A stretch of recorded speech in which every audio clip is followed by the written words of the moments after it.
The Legal Mindset Corner will begin after a brief word from today's sponsor, Answering Legal. Visit answeringlegal.com to learn more about our 24/7 virtual receptionist team. I've been utilizing Answering Legal for my firm since 2015, and truth be told, it was a game changer for me. I can be anywhere, and I'm getting my phones answered by Answering Legal. A strategic partner, as I call Answering Legal, provides a great reward. What is that reward? It's time. Time for whatever I want to do. As a private practitioner, I would highly recommend Answering Legal to other private practitioners. Now, every call goes answered.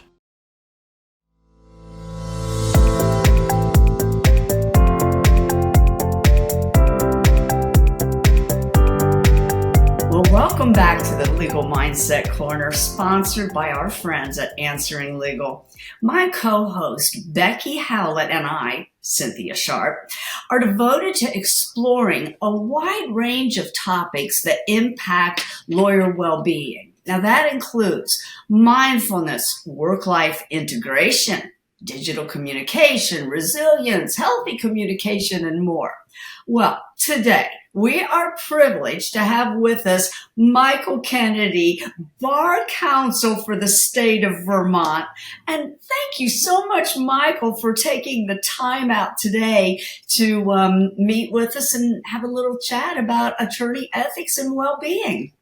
So thank you very much for inviting me. I was thrilled when I got the email asking me to do this. Well, yeah, exactly. You came onto my radar a few years ago through your blog. And just for everybody out there, if you are not a subscriber to Michael's blog and he'll be giving you information, you really need to be, because it is chock full of a wide variety of information. And so why don't we just start out right there? Why don't you tell us just a little bit about your own journey into the legal ethical realm and what inspired you to start your blog, Ethical Grounds? Sure. So I confess this is not a field I ever imagined entering or set out to enter. About 25 years ago, I had a job as an assistant attorney general here in the state of Vermont that did not include benefits. My boss at the time left to become Vermont's disciplinary prosecutor and offered me to come with her as a deputy. And the deputy disciplinary counsel position back then included benefits. So I took it. She left within about a couple of years, and I became the disciplinary prosecutor in 2000. And I've been here ever since. I spent the first 12 years investigating and prosecuting lawyer discipline cases. And then in 2012, we switched the way we do things here in Vermont. I will answer the thing about the blog. This is background though. We decided that true public protection, and if that's the mission of the attorney discipline system, is more than just responding to attorney misconduct after it's already happened, more than just sanctioning lawyers. And we tried to become more proactive. So we switched what I do. I no longer, as of 2012, was involved in investigations or prosecutions, but my role was more proactive, sort of helping lawyers to comply with the rules before it's too late, helping to prevent fires instead of putting all our resources into putting fires out, is how I phrase it. A couple of years after that, I decided that one way, to be more proactive would be to have a blog where I can just put out there information for lawyers. Here's an advisory ethics opinion on this issue or that issue. Just one more way to spread the message on how to comply with the rules. I was just going to jump in and ask, what led to, I'm so excited to hear that that Vermont is so committed to, like you're saying, that proactive role of preventing the attorney misconduct and the needed disciplinary action. What really led to that sea change or, doing that type of initiative? Because I think you're really on the forefront in terms of state bars. I don't remember specifically, Becky. What basically happened was the person who was doing the job that I'm doing now before me, the funding at the time was only half-time. And meanwhile, I had myself and a full-time deputy. And I think whenever anybody, and then that person retired, and whenever anybody leaves any job, I think is a natural time to look like, okay, do we just want to hire again and fill the same position, or are we doing this the most efficient way given the resources we had? So I think it was just a natural sort of like a self-check, like before we fill this, or is this how we want to fill it, or is there a way that might be better? That's so cool because we're really seeing that across the board, especially after the pandemic, of so many organizations really taking that conscious moment to do exactly what you're saying. Does this really work for us? Do we want to innovate this or change it? So that's really exciting. Thank you for sharing that. Thank you. So anyway, that led to the blog, and here we are. Well, and Becky's pointed out, I mean, I think Vermont is the forerunner in a lot of things, but what I've noticed is that under your rules, the comments under competence, I think it's comment 9, that actually ties well-being into competence. So can you comment on that rule or that comment a little bit and what you've seen in your job? So that came out of, when I think it was 2016 or 2017, whenever the Hazelden survey was released and the National Task Force released its report, which I know you're both familiar with. We did what many other states did. We formed our own task force here. It was the Vermont Commission on the Well-Being of the Legal Profession. And that commission made a series of recommendations, one of which was that, hey, we have to follow the recommendations in the National Task Force report about tying competence to behavioral health issues. And so we adopted the comment, I think we pretty much tracked the language from the ABA. I can't remember if it was the ABA model rule that had the comment or if we got it from the task force itself. But anyway, that was the genesis where, we made it clear that competence includes taking care of yourself, being healthy enough to be a practitioner. And I don't think that there's very many states that have actually adopted it in the comments. I'm not sure that the ABA has. I think Virginia did. I haven't done a thorough survey, but boy, yours is the one that's really jumped out at me. I'm not sure the numbers. The thing here, it wasn't too controversial. There wasn't much pushback from it. It was a little bit controversial, and we had to be clear in our messaging. For instance, I remember being at one of the public meetings where we were talking about the proposal, and somebody said something to the effect, well, Mike, not everybody can run an 8-minute mile. Are we going to take their licenses away for that? And that's not at all what we were talking about.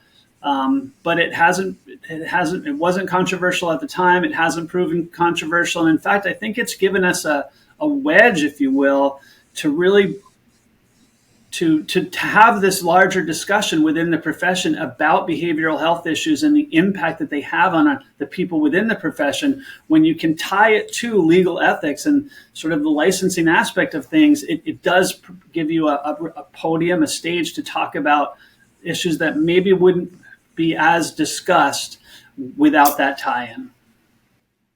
Are you seeing that in practice, Michael, then, that, kind of a thawing of the chilling effect around mental health after you have really raised and prioritized well-being in the context of attorney ethics? Totally, Becky. It's been a sea change here. The first year or two, so 17 and 18, it was tough. There wasn't a lot of, I wouldn't say the audience was hostile, but it wasn't exactly receptive. Now we've completely gone the other way. In Vermont, there's every single one of the bar associations, meetings, there are 3 each year, includes a seminar on wellness. We have a wellness requirement in our CLE rules. Those seminars are some of the more provocative, if you will, the discussions we can have. And now we're getting to the point where here in Vermont where I wouldn't say we've completely destigmatized help-seeking behavior, but we're close. And now it's talked about all the time, and I think that's a good thing. That's so amazing to hear. I'm just blown away. Yeah, because it's no secret that in the practice of law, look, everybody in the world has stress and anxiety, but lawyers definitely have a lot in their day-to-day life. And so, the problem is attorneys don't want to make themselves vulnerable. And the stigma behind it has prevented attorneys from speaking up. So do you think that these initiatives have helped attorneys actually reveal themselves a little more? I think so, yes. So we've tried to make it clear that we're going to decouple help-seeking behavior from both the disciplinary process and the admissions process here in Vermont. And we also have tried to make it clear to legal employers, whether public or private, that there should be a process in place for staff, not just lawyers, but non-lawyer staff as well, to come forward, to share their concerns about their own health or the health of somebody that they work with. Have we completely destigmatized it? No, Cindy, we haven't. There are still people who think are probably too concerned or unwilling to come forward because they fear what might happen to their law license or to their reputation. But we're getting there. And I think, it all started, like you said with this first question, with adopting that comment 6 or 7 years ago. And I think, that was really critical what you said about the effort to decouple getting help from disciplinary procedures. So this is a little far afield. This is in the medical field, but I just started listening yesterday actually to a podcast it was talking about a nurse who had become addicted to fentanyl, and they were taking the fentanyl, and then patients it was actually in the context of a fertility clinic. So there were all these women doing egg retrieval procedures without any sort of medication, a lot of times. And, they're doing a podcast series on this, but in talking about it in the first episodes, they're saying, if this nurse had come forward when this problem first arose, they said, there really would have been no tolerance. She would have just lost her job. Well, what's the incentive then?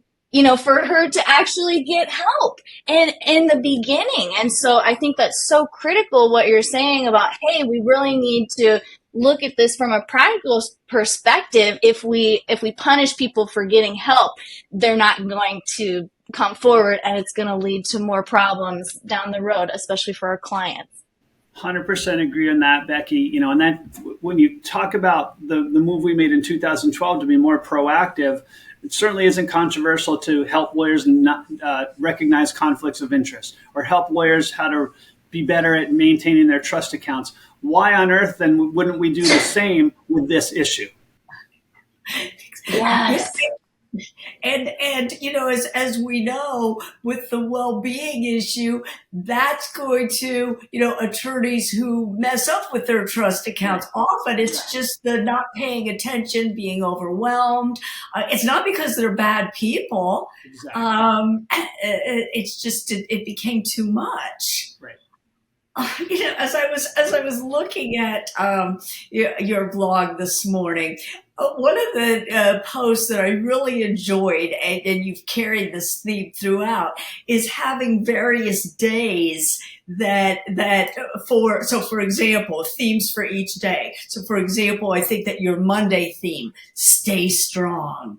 And so, and on that theme is when your physical fitness, your activity. So why don't you tell us a little bit about what do you do to stay physically fit? Sure. So first, I can't take credit for those themes, Cindy. Those came from the Institute for Wellbeing in Law, where when they do Wellbeing Week in Law each year. It's in the first week in May, and each day has a different theme, with the theme being one of the 5. They call them the pillars of wellness.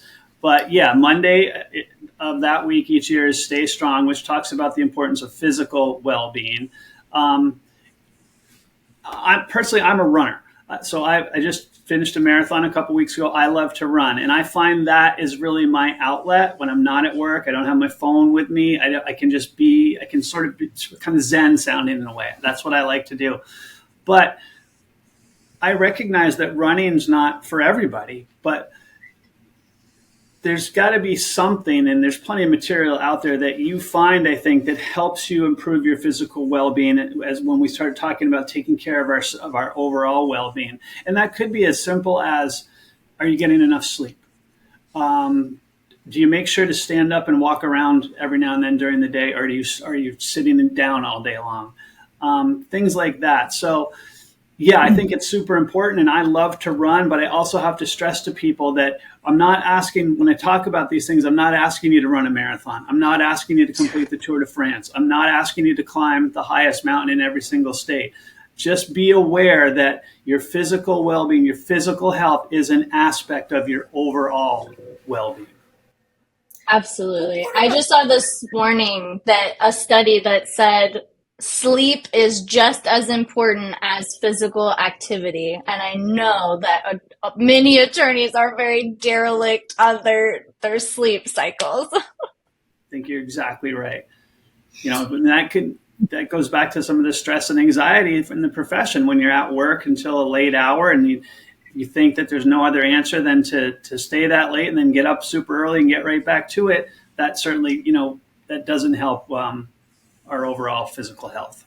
You're a busy man. I think we could all agree to that. And so the biggest objection that we hear from attorneys about taking care of themselves, physically or meditation, whatever, is I don't have time. I don't have time. So how do you do it? You have to make time, right? And I think I have a lot of different thoughts on that, so I'll try to organize them. First of all, I push back on you don't have time. And I think I've read this on the Legal Burnout site. One of you wrote it. We have time for what we make time for. And we all set our own priorities. So there's a lot of time in the day that some of us just choose to spend that time doing work.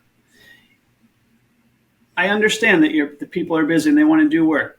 You can find the time, though. And what I learned recently was, I took this from an article I'd read about running, where someone used the rule of 10, which was whenever they were on a tough run that didn't want to finish it, they would always tell themselves, I think I'll go for 10 more minutes. And if I can just find 10 more minutes before I quit, then that'll be good.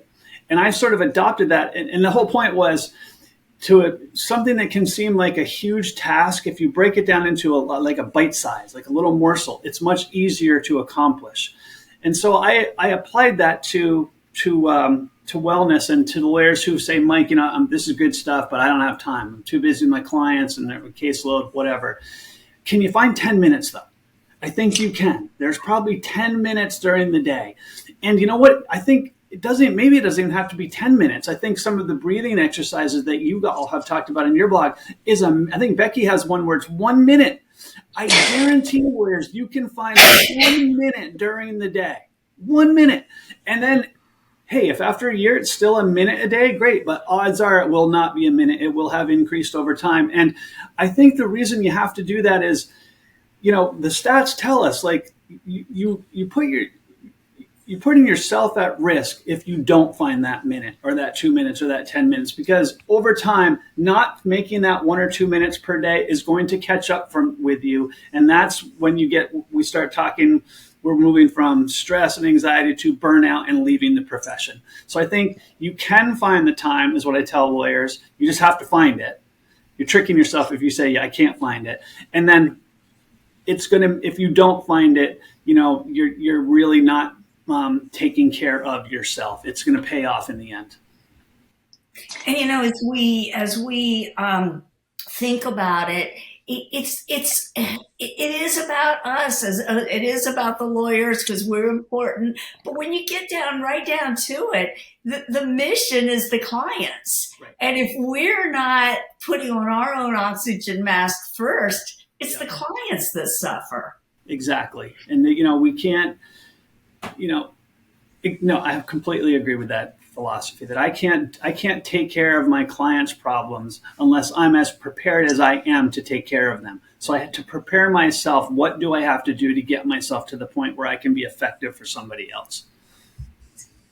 I'm just going to applaud. I'm going to do a round of applause. And also say, Michael, thanks so much for reading our blog. That's just so cool to hear our words come back to us. And I just have to say, you're absolutely correct. I was just about, do you have 10 minutes? I'm not asking you to run the marathon. Can you find 10 minutes?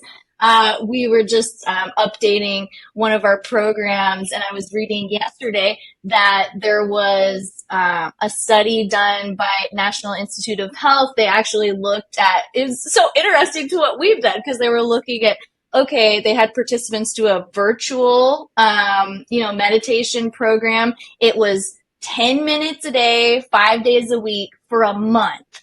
So less than an hour per week, less, like, the commitment was just so small, and they found significant overall benefits, reductions in anxiety, reductions in depression, increased mindfulness, increased ability for people to emotionally regulate. So, I just have to say thank you so much for carrying that torch and that message forward to folks. And I hope that folks will start listening, because you're so right. When I personally, as you may or may not be aware, suffered from burnout very early on in my legal career. And it was exactly what you're saying. It was just, I was only prioritizing work. I put everything else on the back burner, my personal relationships, the physical fitness, the activities, the hobbies that brought me joy, and kept me in fighting form, if you will. And over time, the slow creep catches up, and it's like that boiling frog, right? You put the frog in the hot water, he'll jump out. You put the frog in the water and slowly turn the temperature up, and he's going to boil himself to life. And I just see so many attorneys doing that with burnout. And I just got to say, are you seeing those same trends in your state with a high percentage of attorneys who are burnt out? I couldn't give you hard numbers, but yes, I'm concerned. First of all, there's no reason to think that here in Vermont we're any better than, or that our numbers are any better than the numbers nationwide. Where I've seen, but been more concerned lately is the pandemic, I think, just amplified everything, right? And it made it hard. And I'm still concerned as we come out of the pandemic that it's not necessarily getting better, because as courts start to really reopen and then cases are starting to get heard that weren't heard as frequently before because we didn't have in-person court. Things are so busy now as we catch up that I worry for the people who think, okay, the pandemic's over now, I'm going to be good again. It's going to be hard. And I think that's why it's as important now to find that 1 or 2 minutes a day as it's ever been. So yeah, we are seeing it here. And I think we have to keep doing more like this, to talk about it, making it clear that it's going to continue to happen. We're not immune from it, and it's okay to ask for help, and help's available if you ask. And it's not only that busier, but now everybody has to go through another change. Right. In March 2020, we had the big change where, okay, everybody stay home. And now I'm seeing more and more firms moving away even from the hybrid, just saying, nope, we're all back now. Yeah. And we're seeing resentments. We're seeing people say, wait a minute, I now have to commute 2 hours a day. We've seen people who moved away because they said, I can work remotely. Why don't I live on the beach in Hawaii? And now they're being told, nope, you got to come back. Yeah, so I think you're exactly right, Cindy, that it's another huge change that's going to, and when you go through change, right, that can trigger the stresses and anxieties that we're talking about. So we have to make sure that we stay on top of these things. Absolutely. And just to dovetail off what you said, Michael, I think that's really astute that folks are, we're out of the pandemic, so we're going to be good now.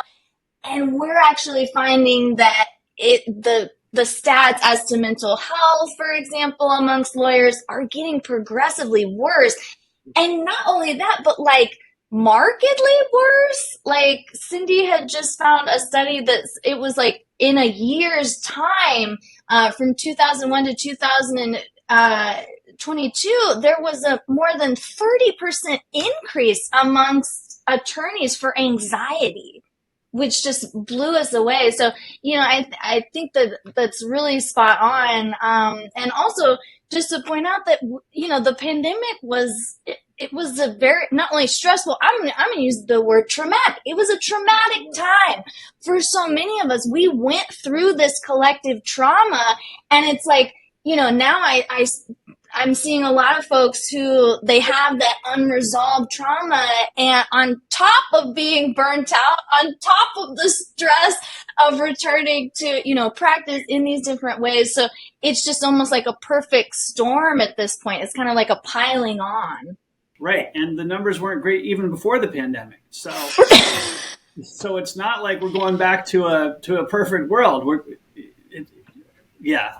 I agree, Becky, completely.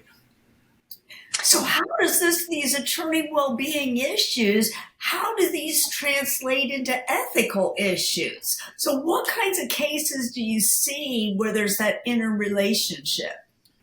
Two different ways, really. When someone's dealing with it, whether it's stress or anxiety that's reached a level where it's impacting what they can do, what they can and can get done in their workday, I think the most common ethics issue is probably diligence. And just especially with anxiety, where you get to a point where you can't even make a decision, and it causes you to just put off for whatever reason, because it's not your fault. It's the anxiety causing you to do that. So I think diligence, and then that can lead into other problems where you have to explain why things haven't gotten done, which can lead to dishonesty. And then there's obviously the competence we've talked about. But particular cases, sorry, I forget your question now. Particular cases, I don't really see. Case types. Yeah, I think it depends. I used to think that there's probably practice areas where these issues affect lawyers more than in other practice areas. But what I've learned as we've talked more and more about this is that the grass is rarely greener. No matter what type of case you're handling, you're going to face these issues. These issues don't discriminate. Stress and anxiety don't care what type of law you're doing, who you are, where you live, how old you are. They don't care. So I think that any type of case can result in these issues. I'm particularly concerned right now, though, for in Vermont anyway, for our lawyers who are either sole practitioners or in a very, very small firm, people who don't have anybody else to just run something by during the day, and they're so alone, not only practicing law, but having to run a business that probably family members rely on. So I wouldn't say it's a case type necessarily that I think these are more likely to come up, Cindy, as it is maybe a practice type. And here in Vermont, that's the really small firms. Yeah, and my understanding is that nationwide that it's really 70% of attorneys are in that solo or very small environment. So we're really looking at the majority of attorneys who are facing this isolation issue. Yeah. And that really brings up, that's one of the things that the pandemic has done, is isolated people. The people, those are who I worry about, the people who don't have an office mate. They don't have, a system in place. This is how we do things at this firm. People who've come before them and are still there. Not that those people have their own, they deal with these issues as well. But I think here in Vermont, where we see it most is with the small and sole practitioners. You looked on the Attorney Wellbeing Week, Thursday being social connection. So what can small firm attorneys do to connect both, just like, let's go have a cup of coffee, but connect at a real level where we can feel comfortable saying, hey, help me. What's going on? And maybe not big help, but even like help with a small H. Yeah, I think it can be two different ways. One, first of all, I think sometimes that's those social connections that we need to really improve our well-being. You can find those outside the law. Like sometimes that might even be better. Like if you can forge a community in an interest that you have, whatever it might be, outside the law, maybe that's just the getaway that you need so that when you come back, you are your best self. And don't really like that phrase, but I think you know what I mean. Within the law, what I did here during the pandemic was there was a particular cohort of lawyers in Vermont who, small firms, usually solos, who do criminal defense work and juvenile work. Our cases where parental rights are being taken away. And what I did, I felt like a lot of these lawyers were reporting to me, things are tough and I don't have anybody else. What can I do, Mike? So I didn't know what to do. So what we did was we started meeting by Zoom over lunch. And I invited them all to come.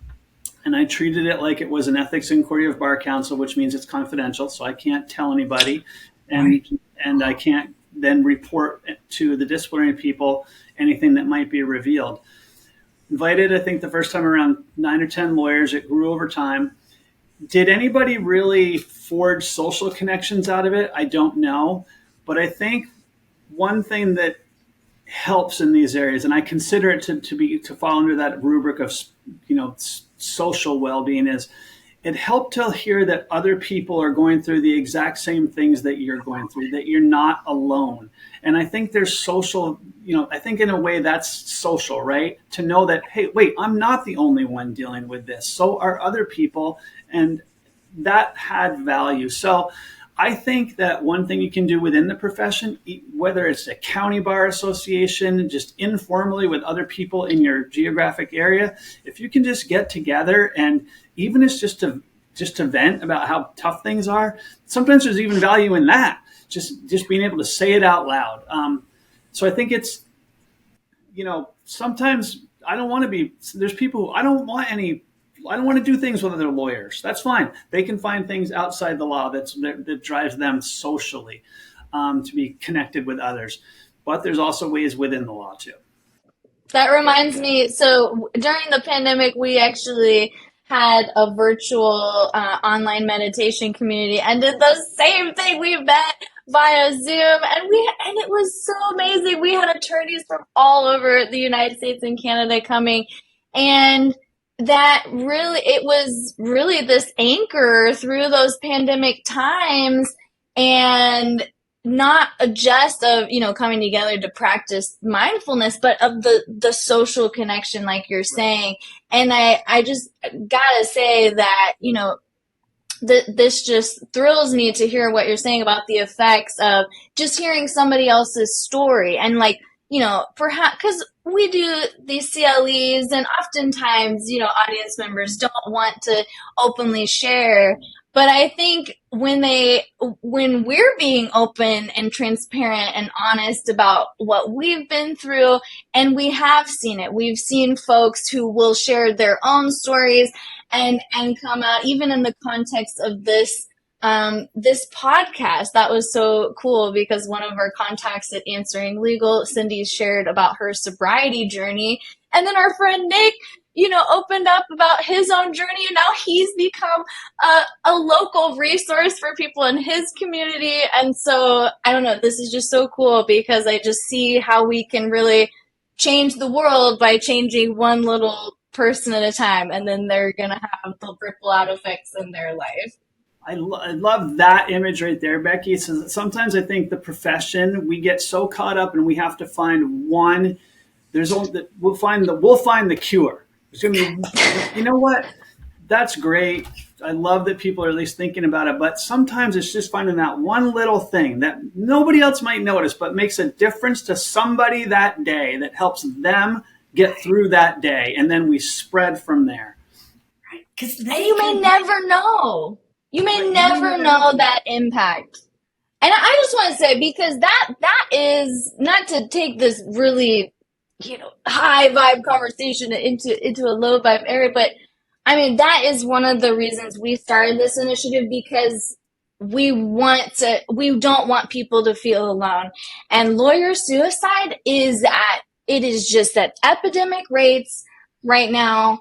And that is one of the areas that we absolutely want to stop that stigma, because, I, as somebody who has lost family members to suicide, it's a permanent solution to a temporary problem.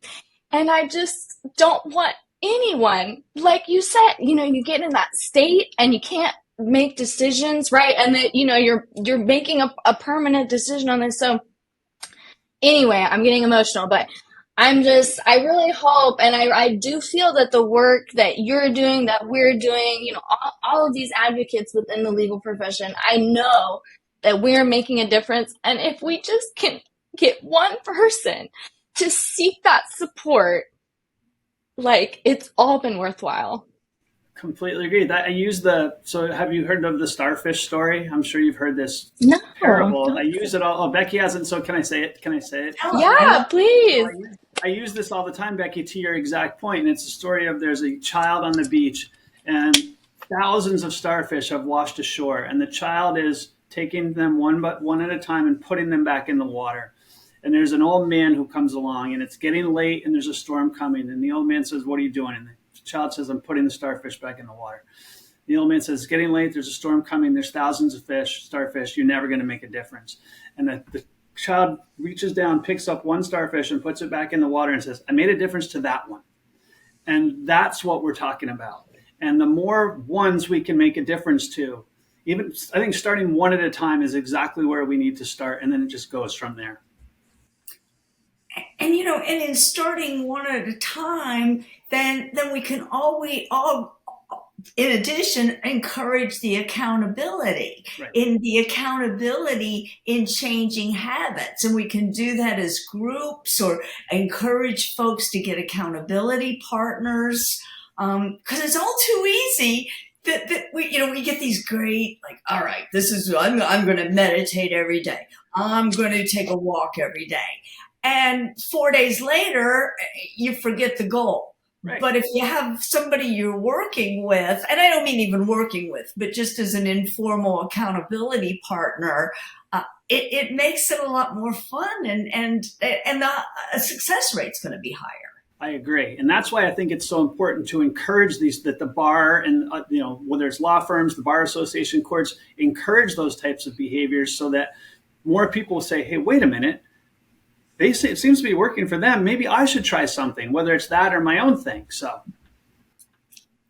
we just got back from an in-person conference, and they actually were really prioritizing, the well-being strategies. They had yoga and sound baths, and we actually, in the course of our presentation, taught a meditation. And I love this story because I didn't hear the story, but Cindy said afterwards an attorney came up and, people brought their spouses to the conference. And so she was with her husband and it got time for the meditation. And he goes, "Oh, I don't want to meditate." And she was like, "Just do it." Like, it's really short. Like you said, we only do it for like a minute or so.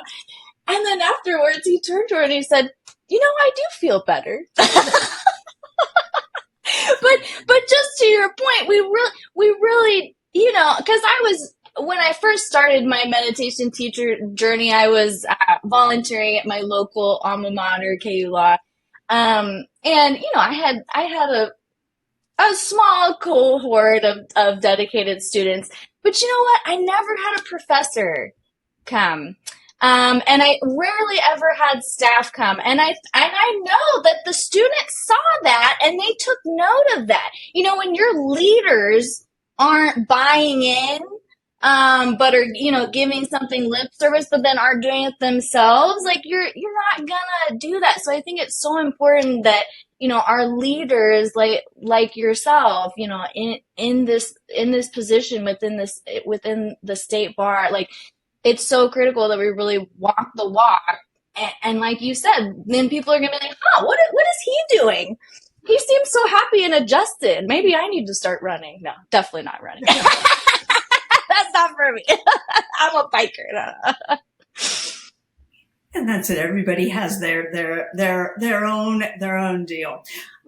Another question that comes to mind is that, obviously we're going through major change. We've seen, 4 years ago, we wouldn't have seen all the Zoom calls we're seeing. Now we're seeing the meteoric rise of artificial intelligence. So how is that affecting the ethical field? What observations do you have about all these changes?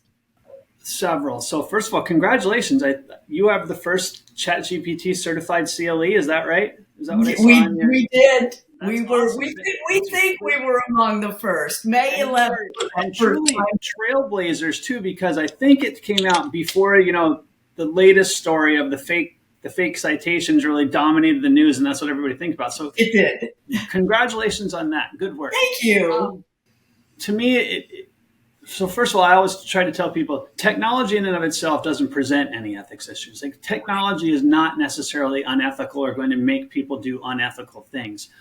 What can be hard, though, is I think knowing that I constantly have to keep up with technology, and knowing that every new technology comes out tends to make me even more and more available than I was before, that can cause stress and anxiety. So I think when we start talking about competence, or legal ethics, when it comes to technology, I'm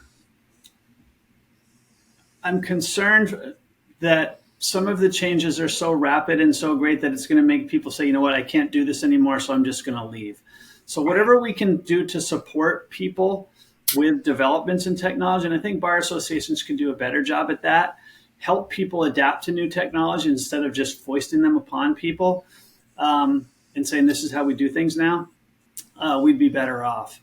That said, I think this probably, the developments we're seeing now are coming so fast and so furiously that, hasn't happened this quickly in the past. We're going to have some challenges because there are going to be situations as we've seen where the latest new thing comes along that causes lawyers to, not intentionally necessarily, engage in conduct that the conduct itself, although it wasn't the technology, but the conduct itself leads to a violation of the rules. So it's kind of the same when social media started. Exactly. And everybody wanted to talk about, well, Mike, what are the ethics of social media? Well, the ethics of social media are really no different than the ethics that existed pre-social media. I say this all the time. Social media is just a different way to get caught. Yep. I don't mean that's probably an oversimplification, but, I've used this example before. The lawyer who asked for an extension of a deadline because the lawyer claimed to the court the lawyer had to go out of country to a relative's funeral. And then the lawyer it was granted.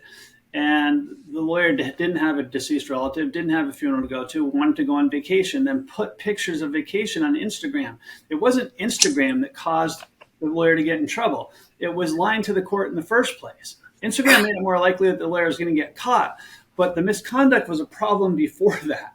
And I think we're going to see that as well with artificial intelligence. Artificial intelligence, to me, is like any other technology. And if you look at Rule 1.1, the duty of competence, it says in the comment, at least to the Vermont's rule, and I think in most states now, that competence includes understanding and staying abreast of developments in technology and understanding the risks and benefits of new technologies. Artificial intelligence, or ChatGPT, generative, whatever the phrase is, whatever you want to call it, it has risks that we've seen. Sometimes it'll produce false citations, but it also has benefits that can make the practice of law more efficient outcomes for our clients. So I think that where I am with artificial intelligence and ethics is understand the risks and benefits that it has, and understand that it may or may not be good in any given situation for you and your client. It's not unethical per se. Do you have to learn how to use it, adapt to it? I won't say you have to, but you probably should at least think about it because it is going to make the practice of law more efficient, I believe. Sort of, I got off track there, Cindy. Sorry. No, this is exactly. This is where Cindy wants to go. She wants to talk about ChatGPT at pretty much all times. So this is perfect that we've organically gone here. But I just have to say, Michael, to your point, that was so spot on, because for this, first attorney that we've seen the disciplinary for, it wasn't ChatGPT's, that led to his sanction. It was the fact he didn't check the citations in the brief he submitted to the court. It's the exact same. Becky, 100% again. Vermont's CLE reporting deadline is June 30th. So the past month has been my busiest CLE teaching month. everybody wants to talk about that case. And I've made the exact point that you just made. If, like, take it back 10 years, even 1 year, if an associate had prepared a brief and given it to a partner and the partner didn't check it, we would not now be talking about, oh, should we get rid of associates? We wouldn't. We'd be talking about, why didn't the partner check the sites? That was the problem. Oh, I love that. Let's get rid of the associate. We're going to use that, Mike. Well, feel free. I think we have to spread that message. Yeah, so it'll be interesting to see the new, I think it was out of New York, the matter you're talking about. I mean, I know we've seen sanctions come, but now, like, I guess $5,000. But now, and another point that happened in that case is that the guy's partner, and this guy had been in practice 27 years, his partner signed off because the offending person had not been admitted into that court. And he said, look, I've worked with this guy for close to 30 years. And so I trusted him. And so I think that really brings in a deeper question about just putting your signature on something because someone asked you to. Sure. Now, my legal ethics point that I'll slip in on that, Cindy, is that's no different than trust accounting, where you can't just turn it over to your bookkeeper and never bother to check it yourself. So be careful what you're signing on to, lawyers, when you turn over tasks to somebody else and then submit it as your own. Trust but verify. Missing the other piece. And, to bring this back into the well-being arena, is our philosophy is like with mindfulness brings you to greater awareness. And I know that one of my favorite questions that I ask myself constantly every day is I sit back and say, what did I miss? And it's that awareness and all right, I'm going to step back and actually think, that'll keep you out of the hot water, but you have to have that foundation of awareness built. I think that's right. I like that. What did I miss? I hope that sometimes when people realize they did miss something, that what's important now is not that they missed it, but turning that negative feeling that we all have when we think, oh my gosh, why didn't I do this or why didn't I do that? That's okay. We're all going to make mistakes. And what's important now for our emotional well-being is the next step, and making sure that my next step is positive, making sure also that I understand that it's okay for me to feel bad about what I missed. That's natural and that will happen. And I don't need to make myself feel worse because I feel bad. Then I get stuck in that sort of that rut where I'm just constantly repeating to myself, oh, I'm so terrible, I'm so awful, I shouldn't be a lawyer, I should quit. Oh yeah, meeting ourselves with compassion. And that is absolutely something that mindfulness promotes as well. Oh, your favorite book. Living. And it's how I've certainly did define myself for many years. And I still get into that thinking like, oh my God, I'm the worst. How could I even do this? Why would I ever give another speech? Why? And then you have to say, stop, awareness, to get out of it. And as Cindy taught me, I know you didn't come up with this phrase, but I attribute it to you, Cindy, because you taught it to me. There are no failings, only learnings. And I truly live by that. I had a friend call me, not in crisis, but, I need some advice this morning. And they were just like, oh, I'm so glad, you called me. And, but that I was just telling them, I was like, what are the lessons? Look for the lessons. And then to your point, Michael, not getting stuck and Tuesday, not getting stuck in that, realizing that those emotions, those negative emotions, that's a temporary feeling and we can move through it and beyond it to move forward in a positive way.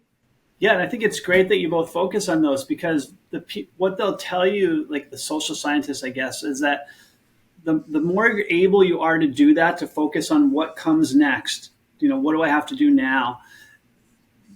That's emotional intelligence. And they've correlated higher levels of emotional intelligence with being a better communicator, being better at managing your time, and being better at conflict resolution. And if you think about what is it that lawyers do? Communicate, manage their time, resolve conflicts. So, and if we can be better as those things as lawyers, that makes us more competent as lawyers. So I think that's how one way to tie it all from well-being to competence to really actually, my health, my own health, feeling good.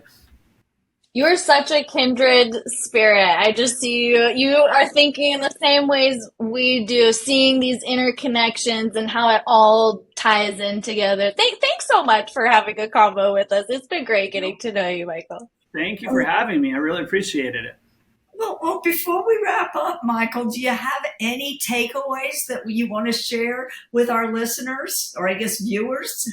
Any takeaways on anything at all, or? Yeah. What's your hot take on anything? First of all, your bread baking skills. On another podcast, I'd love to hear more, but go ahead, share some of your. Okay, so Becky, I don't know if you know, but one day during Wellbeing Week in Law, I can't remember which day it is. I think it's Wednesday. The focus is on developing our intellectual well-being and how we have to constantly force ourselves to grow intellectually by learning new things. And so 1 year to celebrate that, I decided that I was going to learn how to make bread, and I committed to it because I'd never made bread before in my life. And then I ended up making a video and putting it on my blog of the bread making process. The bread came out terrible, Becky, but you know what, Cindy? Just the other day, I got a text from a friend of mine who's not a lawyer, but who said he was making bread. And so I took that as my work is done here. There's somebody who decided to learn how to do something new, and the message is spreading. And so that was a good thing. I guess my takeaway is that I really appreciate what you all are doing in talking about this. I think it's, 6-7 years ago, there'd be no legal burnout solution. We don't want to talk about that. Now I hope that everybody, so I think we've done a lot of good by bringing the conversation to the forefront. But my takeaway is that there's still so much more we can do. And I've blogged about this, where a lot of what we've done, don't get me wrong, it's great. But what we've done really is talk about solutions or things that people can do when they are finding themselves coping with unreasonable amounts of stress, anxiety, depression that lead to burnout. We have so much work we need to do to reduce the number of people who get to that point in the profession. What is it about the profession that is causing people to get to that point? Is it great that we're giving people resources to cope once they get to that point? Yes, it's fantastic. But let's take away some of the barriers to well-being that are, I don't know that they necessarily naturally exist in the profession, but it seems like they do. And I don't know what all of them are, but I think there's some mindsets that have been around forever in the legal profession that we need to change so that people don't become the next statistic. Fabulous words of wisdom, Michael. Absolutely fabulous. And again, we greatly appreciate your being willing to share your morning with us.